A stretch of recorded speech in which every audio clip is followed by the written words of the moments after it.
저게 그러니까 뭐 했느냐, 에디슨에서 그 배출 총량이 떨어지는데 왜 냈느냐 했더니 일단 시동을 걸었다는 데 굉장히 큰 의미가 있습니다. 굉장히 큰 압박을 왔다는 거예요. 자, 그러면 저 강조했던 거 가지고 2도 1도 달성하기 굉장히 어렵다는 것을 기본적인 시사를 하고 있는 겁니다. 기후변화 파리 협정에서요. 글로벌 스타티스틱이라고 하는 2024년부터 처음 시작하는데 여기에 정치적인 압박으로 각국의 모든 국가에 들어갈 거다. 여기 이제 UNEP에서요. 갭 리포트를 매년 냅니다. 여기 보시면 굉장히 유익한 정보들이 많이 있는데요. 요 요약해서 한번 말씀드려볼게요. 2030년에 비슷합니다. 2도 달성에 위해서는요. 135억 톤이 초과됐다고 아까 UNFCC에서 142억 톤 초과됐다고 하잖아요. 이거 달성하려면요. 언컨디셔널이고 컨디셔널인데 개도군요. 2030년 각종 목표를 내는데 우리 저 비율 대비 37% 감축하겠다. 그런데 선진국이 재정하고 기술을 지원해준다면 우리 40% 감축하겠다. 요게 컨디셔널입니다. 근데 우리나라는요. 개도국에 분류가 됐어도 절대 컨디셔널이 안 됐습니다. 내면 요 고도 목적을 했습니다. 그래서 요 봤을 때 2도를 달성하려면요. 요 봤을 때 110에서 135억 톤 정도 추가적으로 이렇게 감축을 해야 2도를 달성할 수 있거든요. 1.5도 달성할 수 있으면요. 매년요. 현재 약 530억 톤 정도 되거든요. 배출량이요. 그 정도를 더 추가적으로 감축을 해야 2도 달성할 수 있다는 얘기입니다. 여기서 이제 2도 달성하려면 에디슨을요. 일단 2.4배, 1.5도 하려면 3.6배 정도 강화를 해야 된다는 얘기입니다. 여기 이제 배출 총량 같은 거 보면요. 여기 많이 이미 소진해 가고 있다. 2030년 연간 배출량이 보시면요. 비에 대비해서요. 15% 정도 감축하는 것인데 2도 배출하려면 여기서 35% 정도 감축해야 된다는 거예요. 우리나라 37%니까요. 훨씬 더 강화된 감축을 해야 된다는 거예요. 자, 근데 여기서 이제 리포트 하나 재밌는 걸 해준 건데요. 솔직히 2도를 달성하려면 얼마를 해야 되냐? 이게 탄소 가격을요, 카본 프라이싱이라고 합니다. 이게 배출권 거래제가 되기도 하고 탄소세가 되기도 하고 다양한 방법인데 약 CO2당 100불 정도 되면 2030년이요. 요거 하게 되면 연간 350에서 415톤 정도를 감축할 수 있다고 한다. 그럼 2도 충분히 달성할 수 있다. 그런 얘기입니다. CO2당 100불요. 지금 2만 원 좀 넘었죠, 우리나라가요. 20불 정도 되는데 이거 5배 수준으로 강화를 하면 저런 기술들이 시장에 마구 들어온다는 겁니다. 달성하는데 사실 100불이 아니고요. 100불 이하의 감축 비용으로요. 충분히 줄일 수 있다고 이야기를 하고 있습니다. 자, 보시면요. 제가 이걸 좀 정리를 했는데요. 이제 베이직의 감축 수단들에 해당되는 거고요. 추가적인 감축 수단들이 있는데 여기 앞에 총 감축량을 보시면요. 부분별로 쭉 이렇게 나와 있습니다. 그런데요. 보시면요. 가장 어느 쪽에 가장 많으냐면요. 에너지 분야요. 에너지 부문이요. 에너지 부문이 2030년에 비율에 125억 톤요. 125억 톤을 줄일 수 있다는 것이고요. 에너지 적인 거니까 주로 발전 부문. 그 다음에 가시면 산업, 산림도 꽤 많습니다. 수송 부분이요. 그러니까 에너지 관련, 연료 요소 관련된 것들에 그냥 직접적으로 이제 타격이 올 수 있다. 그런 얘기를 해주고 있습니다.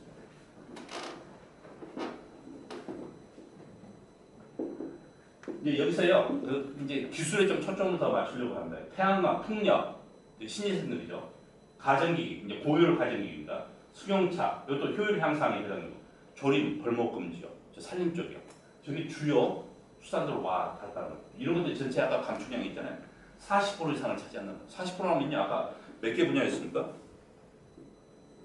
저 8개 분야 가지고 40%는 굉장히 거의 대부분 차지할 수 있다는 얘기예요. 그래서 굉장히 크거든요. 에너지 부분의 감축량이요. 전체 감축량의 3분의 1 정도 됐을 때는 주로 대부분 신재생이라고 합니다. 산업 부분에서 역시 마찬가지고요. 그래서 결국은 활용 가능한 것들이 이제 여기 지금 2030년까지 이야기입니다. 30년까지 이야기인데 주로 신재생, 효율 저쪽에 해당되는 것들인데 아까 앞에 UNFC에 나올 것하고 비슷한 것들. 여기 이제 부문별로요. 여기 되어 있는데 한번 더 보시면요. 농업 쪽에 보시고요.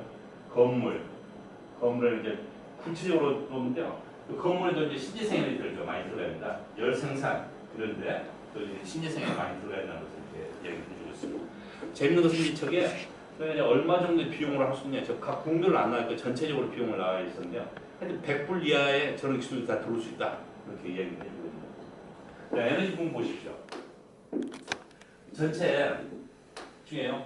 태양광, 풍력, 태양광이요. 2030년에요. 30에서 60억 톤을 태양광 도입을 줄일 수 있다는 겁니다. 물론 우리 아까 CO2당 100불 이하의 그 비용을 할 수 있다는 겁니다. 풍력, 가장 큰 게요. 그 다음에 뭐 수력, 원자력 이거 우리나라 뭐 활용할 수 있는 바이오, 지열, 요것도 지금 최근 문제고, 요것도 좀 문제가 되긴 하지만요. 요거 하나 보십시오. 바이오, 요 BCCX로 바이오, 여기다가 CCS를 붙이는 것들입니다. 그 개념이 뭐냐면요. 그 나무를 베서요. 그 이렇게 연료로 쓰잖아요. 그러면 온실가스가 배출되지 않는 걸로 잡습니다. 그러니 어차피 탄소는 지가 순환한다고 보는데요. 거기서 이 CO2를 잡아서 저장을 하는데요. 저장하는데 나무 같은 것을 뗀 걸 갖다가 CC에서 잡아서 하는 걸요. 이걸 바이오 BCCS라고 합니다. 그럼 효과가 있다는 것들이죠. 왜냐면 석탄 뗀 것에서 CO2 나온 거 잡아다가 CC에서 하면요. 그런 것보다는 바이오에너지 나온 거 CO2 잡아다가 하면요. 훨씬 효과가 크다는 겁니다. 여기 선명히 이건 뭐 어차피 석탄인 것들이고요. 그리고 이렇게 에너지 분야에서 보면 신재생 에너지가 거의 대부분을 차지하고 있다고 보시면 됩니다. 다음 점이니까요. 전기하고 열 이쪽의 효율을 향상시켜라 쓰는 것. 여기 측정 연료 요소 쪽에 효율을 향상시켜라. 신재생 에너지 관련된 것들, 요거 열 생산에 신재생 에너지 써라 하는 게 주요 수단입니다. CCS 저것도 많이 도입되고 있고요. 수송부품 쪽에서는요, 효율 향상 그리고 그죠? 그 수단들 모달 쉬프트 해당된 것들이 많이 이야기되고 있습니다.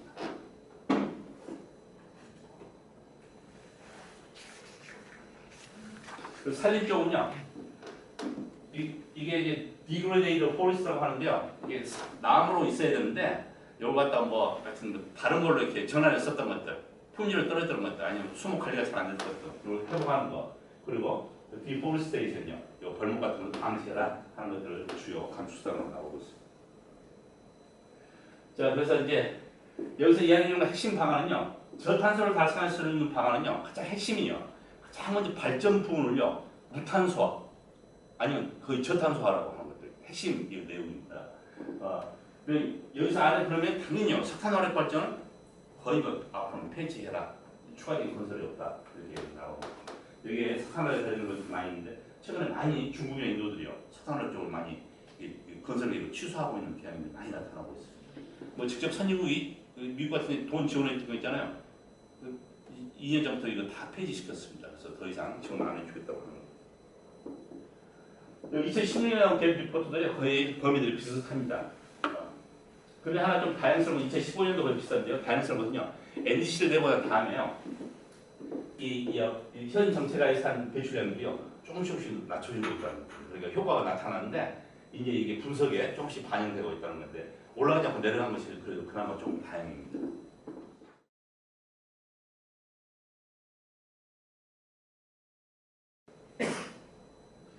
또 하나 작년 10월에요. IPC에서 이제 1.5도 특별 보고서를 냈었는데요.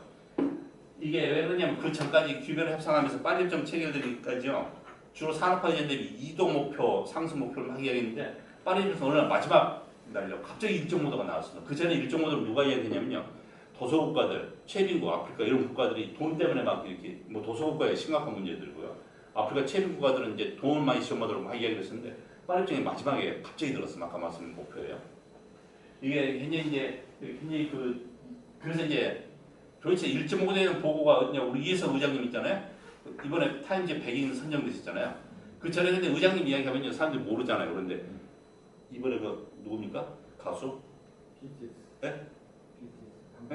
방탄소년단. 예. 거기에 같이 올라가니까 굉장히 사람들이 쉽게 알아가지고 뭐 축하가 많이 온다. 여기 보니까 IPC 과학자들한테요. 그 전에 도대체 2도만 이렇게 분석을 했는데 1.5도에 있는 모델이 하나도 없었답니다. 왜냐면 과학자들이 전혀 생각 안 한 겁니다. 근데 빨리 1.5도가 들어갔습니다. 그래서 IPC한테 당신들이 한번 연구를 해봐라. 1.5도가 되면 도대체 뭐 어떻게 달라지는지 아는 바가 없다. 그래서 처음 보고서를 작년 10월 달에요. 인천 송도에서 이렇게 합의를 봤습니다. 재밌는 건요. 본 보고서가 수백 페이지가 있습니다. 다 못 읽잖아요. 이렇게 앞에 썸머리가요. Executive Summary for Policy Maker라고 이렇게 나오고요. 또 하나는 Technical Summary가 2개 나옵니다. 그러니까 본문에 있는 헤드라인은 그대로 따와서요. 테크니컬 썸머리는 아주 본문에 충실하게 됐습니다. 여기 이제 좀 정책적인 가미한 게 Summary for Policy Maker인데요. 이 Summary for Policy Maker는 한 40페이지 정도 되는데요. 이 문장 하나하나 놓고요. 거기서 협상을 합니다. 저 문장이 맞다 틀리다 막. 그리고 가장 인상적인 게 사우디아라비아는 기별 협상에서 유명한 국가거든요. 거기가 얼마나 때를 쓰는데요. 우리 바로 앞자리에 앉아 있었는데요.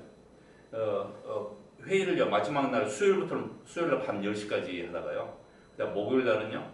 새벽 3시, 4시까지. 금요일 날은요. 금요일 날 아침부터 해서 그대로 꼬박 밤에서 토요일 날 새벽 오후 4시까지요. 이러는데 사우디가 문장 하나하나 이렇게 붙잡고 늘어지는데요. 그 사우디가 이렇게 통과 허용해 줄 때마다요. 우리 바로 뒤에 있는 우리 규별한 대사님이 우리 뒤에 사우디에 있었구나. 과자 주고 고맙다고 빨리 끝내자 할 정도로 합니다. 근데 자기들 사우디는 왜 그런지 아시겠죠? 규별한 반대로 자기들 일단 수입이 줄어드는 거예요. 그걸 했었는데 여기 이제 보시면 좀 심각합니다. 1.5도를 달성하려면 2030년에요. CO2 배출을요. 10년 대비 45%. 정확하면 2050년에요. 넷제로 에미션을 달성해야 된다는 겁니다. 1.5 달성하려면. 2도 달성하려면 2070년, 75년에 넷제로 에미션이요. 넷제로 에미션은 뭐냐면 배출을 하는 양이 하고요. 흡수하는 양이 같은. 우리나라 흡수하는 양은 저 산림부분 쪽이잖아요. 흡수할 수 있는 양이 지금 한 4,500만 톤 정도 되나요? 그래 약 6억 톤 중에 4,500만 톤이니까요. 거의 90% 이상을 줄이라. 파리 협정이 들어갈 때부터 이거 줄이라고 이렇게 했습니다. 이렇게 지금 가야 되는 겁니다. 여기 마이너스까지 가야 돼요. 마이너스는 아까 말씀드린 산림이나 이런 것들이 좀 강화되는 것들이고요. 2030년까지 2010년 대비해서요. 25% 강추계로 2도 달성하게 이렇게 해야 되는 분이 급격한 일은 폐수위를 가야 되는 걸 그렇게 이게 정치가 되는 거면 과학자들이 이렇게 해놓은 것들입니다. 에너지, 토지, 도시 및 인프라 저건 이제 건물, 수송을 얘기합니다. 산업 여기서요 전환이 일어나는데 아주 과감한 전환이 이루어진다고 이렇게 학자들이 이야기를 하고 있습니다. 시나리오를 이렇게 되어 있는데요. 요건 뭐 참고하시고 여기 보시면요. 아까 시나리오 4개가 있는데요. 말씀하면요. 거의 보시면요. 이 석탄요. 거의 다 폐지하라고. 그리고 천연가스는요. 천연가스 일부 쓰라는 것들. 일부 쓰는데 조건이 있습니다. CCS하고 붙여서 써라. 천연가스 연소에서 나온 온실가스는 하지 않도록 해라. 나머지 대부분 다 신재생에너지로 전환했어요. 온실가스 나오지 않게 해라. CCS는요. 아까 조금 일부만 쓰는데 가스 8% 써야 되는데 저희 CCS 붙여서 같이 써라. 이렇게 돼요. 전력 생산의 70에서 85%가요. 재생에너지로 가야 되는 2030년까지. 50년까지인가요? 이렇게 극하게 가는 극기관 변환이 돼야 된다고 이렇게. 산업부에서는 혁신 기술들을 해야 되고요. 뭐 그중에 이제 수소, 바이오 이쪽 이제 새로운 이제 에너지들이 많이 이야기를 하고 있습니다. 뒤에 저 위에서도 이렇게 이야기 되겠지만요. 특히 이제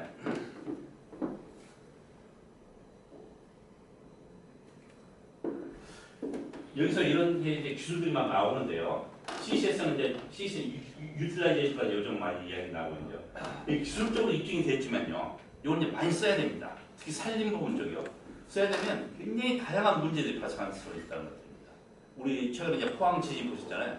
포항 지진에서 CCS 같은 이런 거 있잖아요. 그 주민 수용성도 이제 거의 다 이렇게 떨어지는 것이 굉장히 여러 가지 문제요. 돈 문제, 뭐 재원 조달, 인간 능력이 거의 이제 급격하게 따라가지 못하는 거예요. 머리들이요.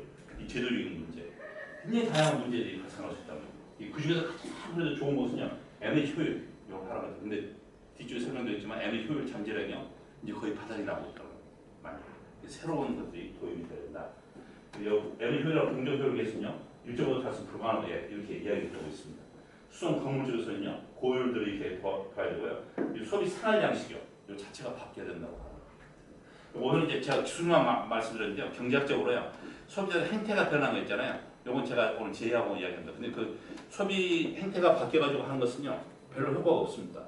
왜냐면 가격을 올리면요. 수요가 줄잖아요. 그거 언제까지 가겠습니까? 금방 사람들이 금방 잊어버리고 다시 원상이고 그 리바운드 효과라고 하잖아요. 그래서 궁정은요. 기술이 중요하니까 제가 오늘 설명을 드리려고 하는 거고 토지 부분에서는 잠재력이 굉장히 높습니다. 이게 토지 부분만 다 활용하면요. 1.5도 달성할 수 있다고 합니다. 이렇게. 그런데 학자들이 뭐라고 이야기하냐면 그런데 굉장히 다양한 토지를 여기만 온실가스 감축기만 쓸 수 없잖아요. 레저용도 써야 되고 뭐 사냥하는도 써야 되고 이것들로 충돌이 발생할 수 있다는 굉장히 다양한 문제들이 발생할 수 있다는 여기서 결론은 뭐냐면요. 토지 산림을 가지고 온실가스 감축하는 대규모를 하는 거 이건 가능하지 마라 하는 것들이 학자들의 이야기들입니다. 보시면 이제 이 부분에요. 1.5도 달성하려면요. 에너지 부분에만요. 연간요. 8,300에서 1조 7천억 불이면 도대체 얼마 되는 거야 매년. 이 돈은 에너지 부문 쪽이에요. 에너지 부문에서 미티게이션 쪽만 어제 뜻이 아니고요. 이렇게 쏟아부어야 된다. 여기서요. 그 마지널 어베이드 코스트가요. 굉장히 높다고 여기 1.5 달성하는 원식 상계 비용이요. 2도에 비해서 3, 4배 높게 나옵니다. 저응조 하신 분이 되시냐 하면 저응 베네핏이잖아요. 이쪽에 우리나라 정부가 발표하시는데 물어봤더니 야 베네핏은 한 2배 정도 증가한다고. 베네핏은 2배 정도 증가하는데 비용은요 3, 4배 높은 거 가야 돼요. 제 결론은 1.5 달성이 너무 지금 지수 수준으로 보면요 너무 힘들고 불안하다는 거죠. 이렇게 많은 돈들이 이렇게 들어가야 되는 거죠. 근데 여기에요 사우디가요 마지널 어베이드 코스트가 이렇게 높다라고 이렇게 상상이 높다라고 그 썸머리에 나와 있는데 저 사우디가 삭제하자고 이렇게.